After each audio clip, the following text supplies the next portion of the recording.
knowledge is being produced in such a diverse range of ways. There's so many ways in which we as human beings want to consume information, make that useful to us in our everyday, and think about how we can delight in doing that as well. Hello there, I'm Sarah McCluskey, and this is Research Adjacent. Each episode, I talk to amazing research-adjacent professionals about what they do and why it makes a difference. Keep listening to find out why we think the research-adjacent space is where the real magic happens. Welcome along to the 40th episode of the Research Adjacent podcast. If you'll allow me a moment to reflect, I can still remember when my goal was just to make it to 10 episodes, and yet here we are still going strong. And partly that's because I still feel like I'm peeling the research-adjacent onion and finding new layers. And those of you who know that my PhD was on onions are allowed to have a little groan there. One of the layers that I've wanted to get to for a while is publishing, so I'm delighted to introduce today's guest, Kath Burton. Kath works for Routledge Taylor Francis, one of the biggest academic publishers in the humanities and social sciences. Kath has spent her entire career working with the written word, including jobs in bookshops and specialist publishers. With a focus on the humanities, she is now keen to explore new and improved ways of sharing knowledge, including engaged research, scoping new journals, and experimenting with audiovisual content. Just a quick heads up in case you have sensitive ears nearby. Kath does talk about launching the journal Porn Studies, but doesn't go into any graphic details. Rather, we talk about how much Kath enjoys collaborating with activist researchers who care about breaking down barriers. And there's also a lot of community gardening chat, so I think it balances things out nicely. Listen on to find out more. Welcome along to the podcast, Kath. Thank you so much for coming along to have a chat. I wonder if we could begin by hearing a bit about exactly what it is that you do. Yeah, well, hi, Sarah. It's great to see you and to talk with you. And thanks very much for the opportunity for having a chat today. My name is Kath Burton. For my day job, I work for Routledge Taylor Francis. And I am responsible for developing the journals program within our humanities division, which means I take responsibility for all sorts of different things, from seeing how we can improve some of our workflows around the types of content that might be coming through. As you can imagine, we've got quite a big list of humanities journals covering all the different humanities disciplines that are out there. So it's really interesting and fascinating work to be doing to try and understand what research communities want to actually see published in those journals. So I have a bit of a remit to make sure that all of that runs in a way that's in concert with some of those research developments, and also at the same time looking for what's new, what's around the corner. And that's a really big part of what we've been doing in our editorial team over the years, and that I've been really involved in over the time that I've been at Routledge. And that can mean all sorts of different things. We get lots of proposals for new journals that might be looking at different types of content coming through, currently looking at audiovisual as a possibility for the future, and trying to sort of update some of our journals because they've been operating on a 350 plus year old way of going. So there might be some things that we can do to bring those journals into a more digital age, which would be a really fascinating thing for us to do. So there's that kind of sort of program development that I'm really involved in, and kind of looking at the bigger picture as well to sort of see how our journals are performing in terms of the company's ambitions around various different growth levers that they need to have pulled, and make sure that we're actually operating in the way that we need to be a financially viable organisation. But the real heart of the matter for me is thinking about how we can help researchers get published and how they can get their message out into the world via the medium of the journals, but also helping them to go a little bit beyond some of that research content that they're publishing with us, and think about how they can communicate to a much more public audience. Excellent. Goodness me, so much there that I want to ask about. One of the first things, just for anybody listening who isn't that familiar with the publishing world, Routledge, Taylor and Francis, they're one of the biggest academic publishers, aren't they? Yeah, we've been around for a little while, and that there are various different elements of the Routledge Taylor and Francis group program that covers off journals and books and some digital products. But we've got a really strong reputation in the humanities and social sciences, and I think that's what I would say this, that's where I'm most interested. And that's kind of what's kept me working in this organization, and specifically in the humanities and social sciences, for all the time that I've been at Routledge. And that's been really important to me, to sort of build up all those conversations with the academic community and make sure that we can actually service the needs of researchers via publication, via journals and books in particular. But yeah, we're one of the biggest, probably one of the largest ranging humanities and social science publishers, and have a really diverse set of journals in the humanities in particular. Yeah, and so were you saying that that they've been existing for 350 years, or just that the academic publishing is a 350-year-old model? The latter, really, yeah. Yeah. So it's thinking about the origins of scholarly communications and how academic journals perhaps came into being. There's that long history there that sort of takes it back to the sort of pamphleteers in the 18th century going around and the River Thames and distributing information that way. Our organisation's been going perhaps not quite as long as that, but still a significant period of time, sort of late 18th century for Taylor and Francis. Routledge a little bit more contemporary, should we say? Yeah. And then merging and various different kind of things over the years from the early 2000s. So yeah, we've got a long legacy there. Yeah, but it is interesting, as you're saying, that this is the current sort of publishing model that we've got for research, has got a really long history. But then really interesting that you mentioned you're looking at new models and new ways of publishing materials. I'd love to hear a little bit more about that. Yeah, I think there's definitely some familiarities with that 350-year-old system. Yeah. Research or knowledge needs to be validated in order to be published in the journal. We do that through peer review, and academic communities will contribute their labour to doing that, and that still remains at the core of the content that we're publishing. It has to have that quality mark on it. It has to be for the community and by the community, if you like. And that's really essential to us to be able to say, well, this is validated and viable research that we want to get out into the world. You can use it and understand that it's going to be a trustworthy source of information for whatever you want to know. And that remains the same. How that then happens in terms of the peer review mechanisms that are in place and the systems that we use, much more of a different way of doing things than hundreds of years ago, for sure. And technology has played a part there. So those kind of innovations around peer review have certainly sort of given us an opportunity to think about the way in which we can systematize that. Not always to everybody's pleasure. I mean, certainly people using systems and sort of getting system generated auto responses is never the most fun. You'd like to know there's a person at the end of the line. Yeah. Believe me, there always is. But it's not always as obvious as it might be to some of our authors at times, for which I apologize. But yeah, thinking about other innovations in scholarly communication, that's really what gets me going. That's the bit that I'm really interested in finding out, because knowledge is being produced in such a diverse range of ways, and it's being consumed increasingly in a diverse range of ways. Here we are on a podcast talking about research and knowledge production. So there's so many ways in which we as human beings want to actually consume information, make that useful to us in our everyday, and think about how we can delight in doing that as well. So by and large, our journals will look very familiar to what you might understand to be a journal. There are articles in there. They vary in length, around 4,000 or 5,000 words to up to 20,000 words in some of our history journals. But we're starting to see a real demand come through for using audiovisual content. That's something of a challenge for us to achieve, because we've been working very much in this now digital paradigm, but still for publishing text with a few images smattered in there. So I think there's some real opportunities for us to think about that space in which we can try and draw in some of the audiovisual even, and more digital research that's being produced. And so are you thinking about those different ways of presenting, as you say, just focusing initially on the research that lends itself to that way of presentation, or is it moving forward just a whole new way of sharing research? Yeah, I think it's probably a bit of both. I mean, I work with a lot of digital scholars in the humanities, digital humanities, scholars in particular, who are thinking digitally. The process is wholly digital. There might be a way in which the knowledge is being created using various digital forms and methodologies. So it follows through that you maybe want to have a more digital presentation or a digital way of distributing that information.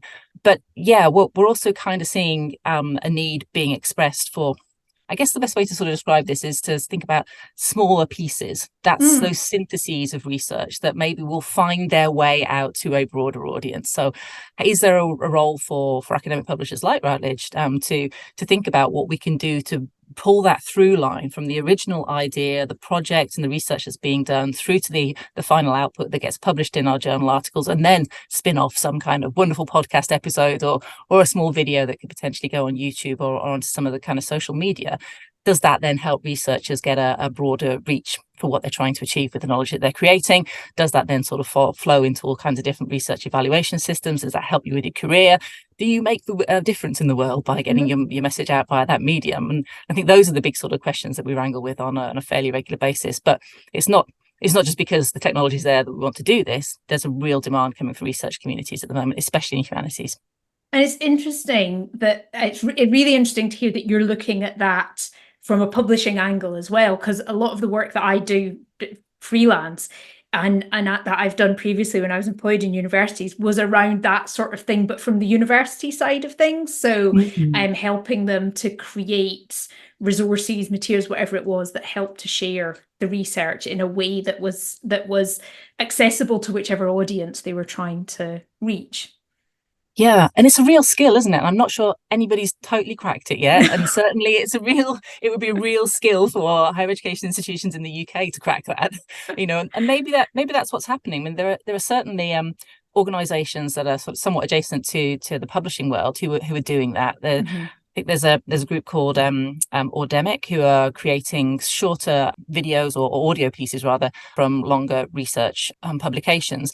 And that's really interesting to think about what they're doing, because they're really meeting the demands of a younger generation coming through who find themselves working all the time through their degree for a start, and thinking about how they're going to sort of continue to thrive in an academic setting. They need access to information in a much more bite-sized way and a much more regular way, and potentially much more of it as well. So they can does digesting via audio help with that knowledge integration? Does it help with thinking about how ideas circulate? Does it then move things up people through rather their education cycle in a way that's beneficial to them and others? So I think it's a really interesting conundrum, because it does take a huge amount of effort to do that.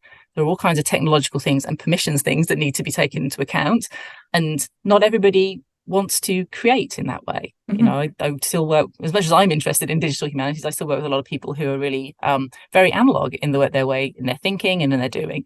So we have to be open to all ways of doing, and certainly from an accessibility perspective, that's really important in terms of how our publications are organized as well. Yeah. Oh, really interesting. I feel we've gone down a little bit of a rabbit hole there, but yes. Coming back to hearing a bit about your story. So how did you find yourself in the role that you're doing now? What's your career journey been? Yeah, I was thinking about this, and I was really struggling to sort of piece all the pieces together. When you've done something for quite some time, you kind of think, well, how did I get myself into this fine mess? And it's been a while, and I think a lot of it was to do by chance, more than anything. I would say that I've been working in some form or another in book selling, if you like, or in publishing for the past 20 years. I started off working in a bookshop when I was doing my master's degree, and then worked in various other bookshops in around the world, and got my first publishing gig when I was sort of coming back from a trip from New York, I think, and got onto a graduate scheme working for a specialist history book publisher. So that was kind of my entry into publishing, and it was a small publisher, so it was kind of one of those situations where you have to do everything. So I commissioned books, I copy edited books, I typeset them, I sold them. You have to do everything in that kind of setting. When that felt like a lot at the time, but actually it was a really good grounding for understanding how all the operations work and what we need to do when we're thinking about how to publish things. That kind of led into all sorts of other kind of sort of weird, wonderful things to do with local social history. But I found myself in academic publishing, really by chance. My partner was moving from one university to another, and really the trains weren't as good from where we were when we were living in Bristol to get to Southampton. So we kind of were looking for a spot in between, and then this job came up. So the Routledge offices are based just outside of Oxford in the UK, and we ended up in finding a spot in Reading, and there was a job advertised, and it was kind of sort of made sense to sort of go for that, given where we were thinking of going to live, to try and get my partner onto a train to Southampton. So yeah, that's how I got to work for Routledge Taylor and Francis. It's all down to it wasn't British Rail then, but the rail system in the UK. It's really interesting the way that we end up where we end up, whatever the plans that we might have laid when we're younger. It often comes down to things like train timetables where we actually end up. Exactly. But you raise a good point as well. It's like you can have a plan, and I think sort of when I first started working, and I wasn't straight through university straight into a full-time job. I kind of fiddled around doing all sorts of things, and it was towards the end of my late 20s when I really got to working with Taylor and Francis, and I didn't work in an area where I had got any academic experience. My first job was working as a managing editor, looking after our portfolio of media and communication studies journals. I have a background in English and African studies, and that was entirely new to me. But it was those kind of attributes of learning, of going through my master's degree and thinking about what scholarship means, and maybe having a partner who was sort of doing this kind of stuff as well, made me really interested in how scholarly communications operates and how publishers are really supporting researchers get their message out there. And it started off that enduring conversation that I think is really what's kept me working on the journal side of things in academic publishing. That's what journals do. There's an ongoing project here. I was working with lots of cultural studies researchers when I first started at Taylor and Francis, and it was just a real honour to be able to talk to people about their political project. Actually doing that from a supporting role at the publisher, sort of thinking about ways in which we can expand some of the journal's remit, get more articles in, reach out to different audiences, that kind of thing. It was really a pleasure to be able to do that with that group of people who are so impassioned by their cause and thinking about how knowledge can help change the world. I think that is the case for so many of the people I interview in this podcast, that just that love of hearing about the research and that curiosity and feeling like part of it in an adjacent sort of way. Yeah, it is an adjacent way, because it's like, we all have work, we all go to work and we perform a role, and there are the good days and the bad days, and we all have the admin to deal with. But it's that kind of real core, what keeps you there. And for me, it really was that enduring conversation and being part of that conversation. You don't really understand how journals operate unless you talk to the editors and the editorial board and all the other people who are involved in it from the scholarly side of things. We say this to all of the new recruits, if you like, that come and join us and are new to our journals division. That's when it makes sense. Go out and talk to your editor. What is it that they're doing? How have they built up their career? What has research and teaching and admin meant to them? How did they find themselves in this position? And what are they trying to do within their discipline? The journal's a big part of it. Publishing is such a significant part of being an academic that it is really a joy for a lot of people that we speak to. And it's a joy to be able to talk to people about the joy that they're experiencing too. So that's what keeps me going. That's what keeps me going with all of those journals that are in of themselves an ongoing conversation. And we get to participate in that. Oh, it sounds like from your enthusiasm, you must have some good stories about things you've done that you're really proud of over the years. Maybe you could give us one or two examples. Yeah, definitely. There are probably some stories that we need to sort of find a darkened room and drink some wine in order to be able to tell them. But there may be stories about actually doing that thing as well. But for me, it's I was also giving this some more thought as well. And there's nothing. I mean, if you've worked in the publishing as long as I have, and if you've been sort of around any kind of book selling environment, you just feel that vibe, that real joy that comes through when somebody buys a book and it's the one that they really wanted. Or equally, when a new book is launched or a new journal is launched, then there's a real thrill in doing that kind of thing. And it's kind of a bit of a nervous thrill. Is this going to work? Are people going to submit to the journal? Are people going to read it? Is anybody going to buy the book? All those kind of anxieties come through.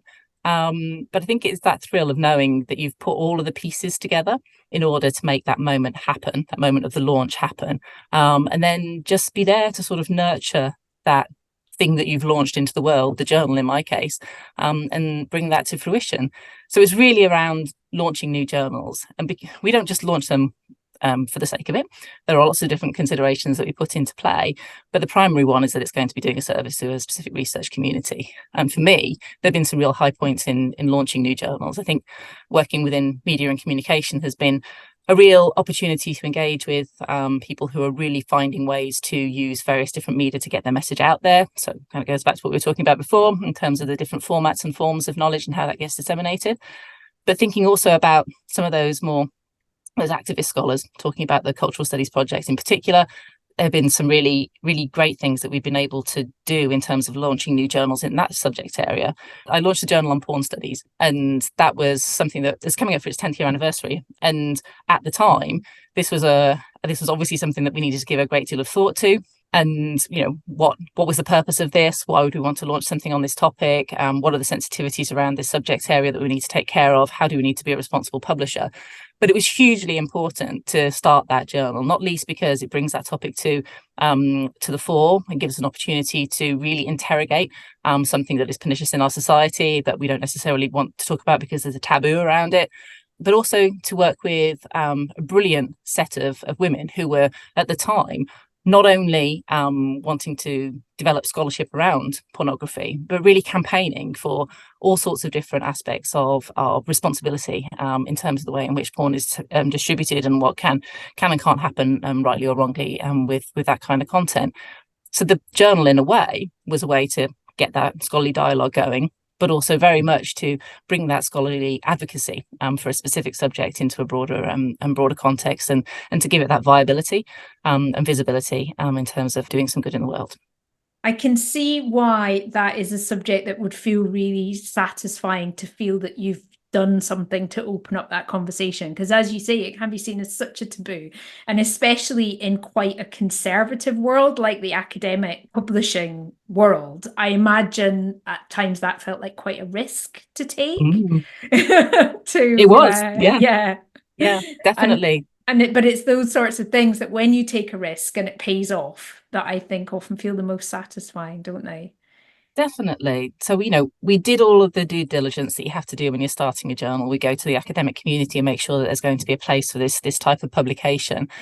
But we had to put an extra layer on there. What duty of care do we have to our staff, and what duty of care do we have to our suppliers? A lot of our suppliers are based in the subcontinent.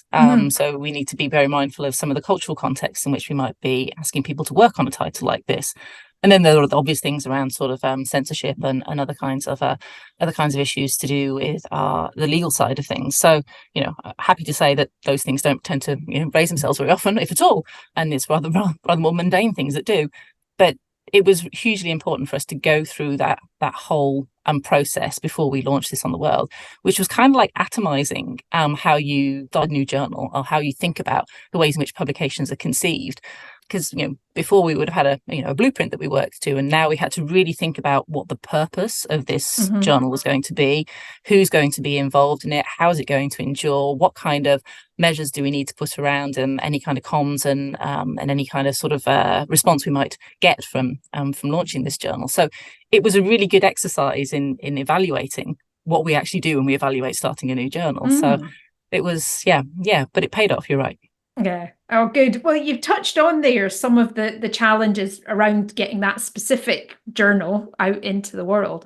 Are there any other challenges that you faced, whether that's through your career or on a specific project, that at the time felt difficult? Yeah.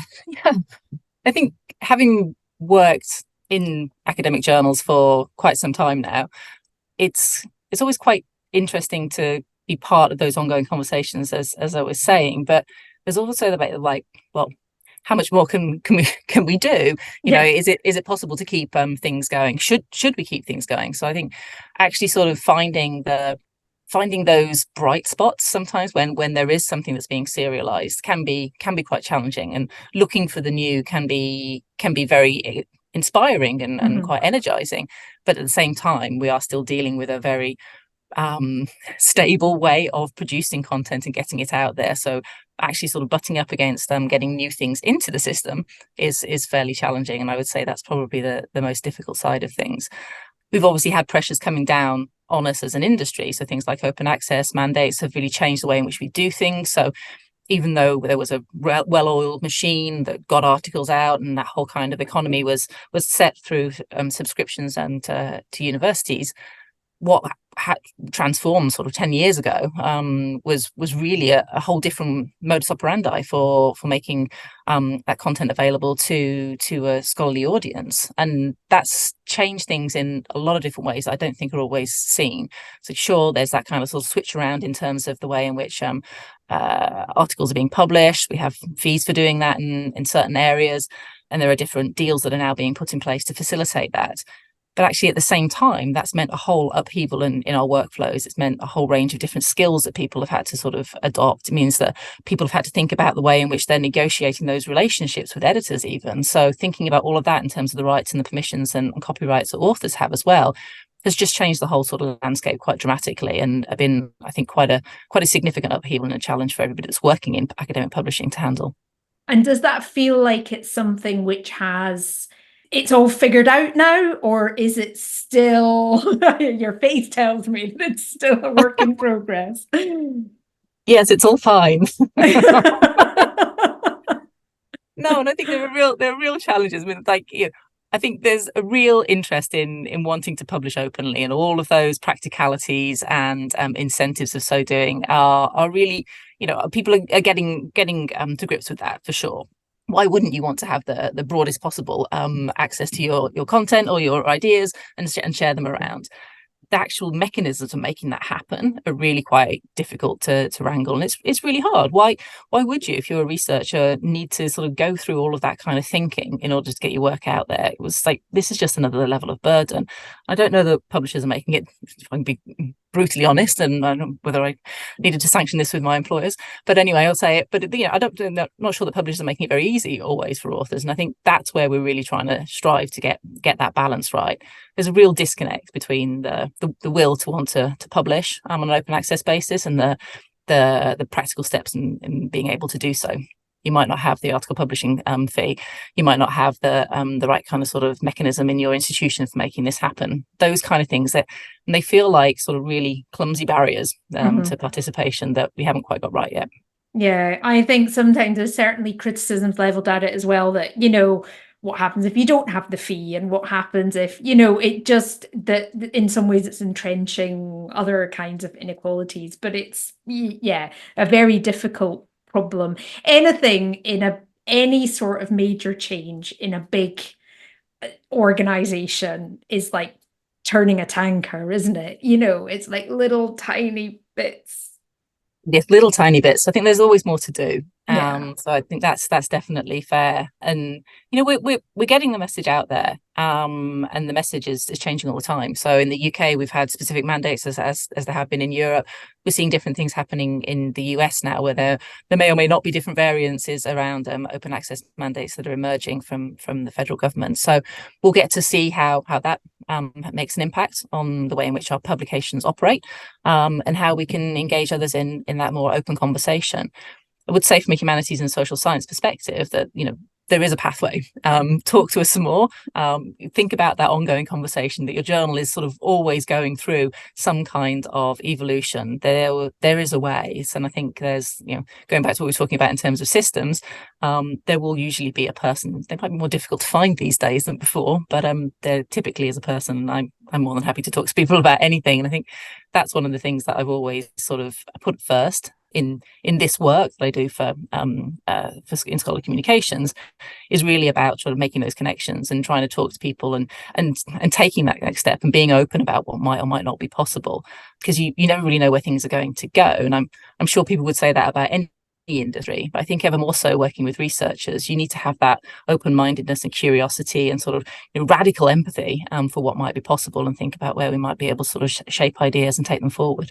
Yeah, and I think it's really great to reiterate that message. I've heard it quite a few times from people who work in the publishing world, that their sort of message to researchers is, come and talk to us, because there's this idea of the publishing organization being this behemoth that just says no. It's just like you bring something and they say no, and or they give you stuff to peer review. You know what I mean? It's just, I think it's seen as this big scary thing. So breaking down those barriers and developing those relationships is potentially really positive. Yeah, and people talk about lifting the lid on the box and sort of letting all the secrets out, and I'm all for that. Let's do that. Let's open the dialogue. Let's have the conversation. but yeah, and I can. You asked if we're one of the biggest publishers, and yeah, we probably are, and that's probably quite off-putting to a lot of people. And we don't do things in quite the same way that most some researchers would like us to, so we'll not be able to satisfy their needs. I think there's space in our industry for all different ways of doing, and we're still trying to turn that tanker around and think about how we operationalize open access on a more equitable basis. Whilst we're doing that, I know there are plenty of other operations out there that are doing fantastic things and would not want to stop doing those things. So a lot of the work within open access and research communities, scholar-led open access initiatives, are really, really pioneering the way forward. And I've had the opportunity to work more closely with some groups just over the past year or two, thinking about some of the more public humanities work that I've been doing that has really been valuable to sort of think about the generosity that there is amongst scholars and publishers, and that whole kind of infrastructural side of things, which requires everybody to be a little bit more engaging on the possibilities and less about sort of drawing those boundaries and division lines. So cooperation and collaboration across the humanities, I think, is a key part of what we try and get involved in as well. Well, I do anyway.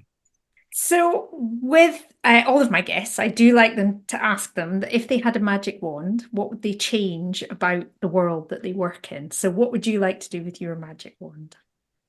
I think with my magic wand, I would like to just press pause and just give people a little bit of space to think about what it is that is the most meaningful part of the work that they're doing in scholarly communications. It's very easy to get caught up in the everyday trudge, whether that's a set of admin tasks that need to be handled right now, or whether that's just an email burden, or whether that's all the different kind of sort of pressures coming down on you from the various different aspects of research and scholarly communications. But if we could just pause and get back to that essential element of what made you want to be part of these really privileged conversations with researchers who are changing the world, then I think that would be a real joy for everybody to be able to remember that and to take that with them into the work they're doing. Oh, how much would I love a magic wand that I could just make the world just pause. Just if it all just stopped, everything would be alive. Yes. And then I'll be, then we'll pick it up again and that'll be fine. But yes, fantastic idea. I love that one. So it just remains to invite you to tell people. You've said you're very happy to chat and talk to people about publishing or, particular journals or anything like that. So what's the best way for people to find you? Best way for people to find me is probably on LinkedIn at the moment. So I'm there and I'm open to receiving messages. But if you're really interested, and this is something we didn't talk about because it's probably even more it's post adjacent perhaps. I'm a community gardener, so you might find me on Incredible Edible Reading as well. So if you're interested in how I think community gardening and publishing and scholarly communications and research are all connected, then that's probably a place to go. I think we have to take a little side note here and hear a little bit more about how community gardening and publishing and everything is all connected. So it's all connected. It is, yeah.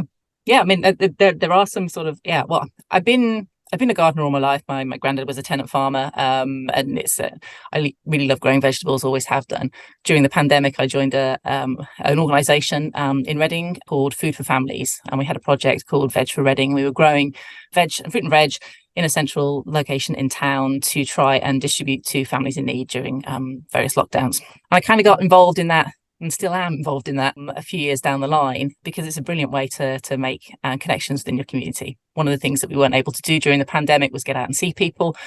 Our lives have all changed dramatically in terms of where we're working and who we're seeing on an everyday basis. So this is a really great opportunity to make that human connection and also to grow some veg and to educate people about what's healthy and how easily you can grow veg, even though you think you didn't know how to do it.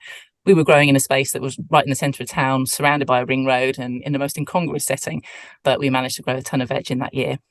So that's kind of sort of spun up quite a bit in terms of the way in which we're getting involved with research communities. We do a lot of work with the University of Reading, the Open University and others to try and sort of understand the benefits of community food growing, so that will help us advocate for growing spaces. So there's a policy element there. And we're doing that from a sort of participatory action research perspective. So thinking again about scholarly methodologies and how we can actually try and engage the public much more broadly in contributing to how community knowledge is created, and therefore being able to use that in ways that might make policy makers see sense about the space that they give us to grow.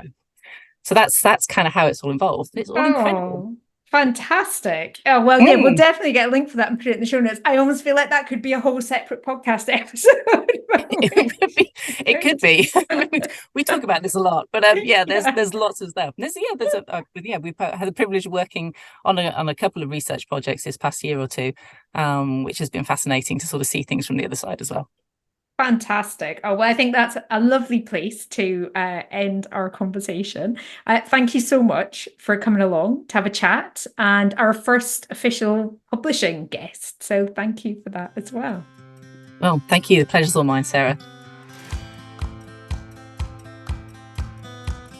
Thanks for listening to Research Adjacent. If you're listening in a podcast app, please check you're subscribed and then use the links under the episode to find full show notes and to follow the podcast on LinkedIn, Twitter or Instagram. Also, make sure that you're subscribed to the Research Adjacent Roundup newsletter. You can also find all the links and other episodes at www.researchadjacent.com. Research Adjacent is presented and produced by Sarah McCluskey, and you, yes you, get a big gold star for listening right to the end. See you next time.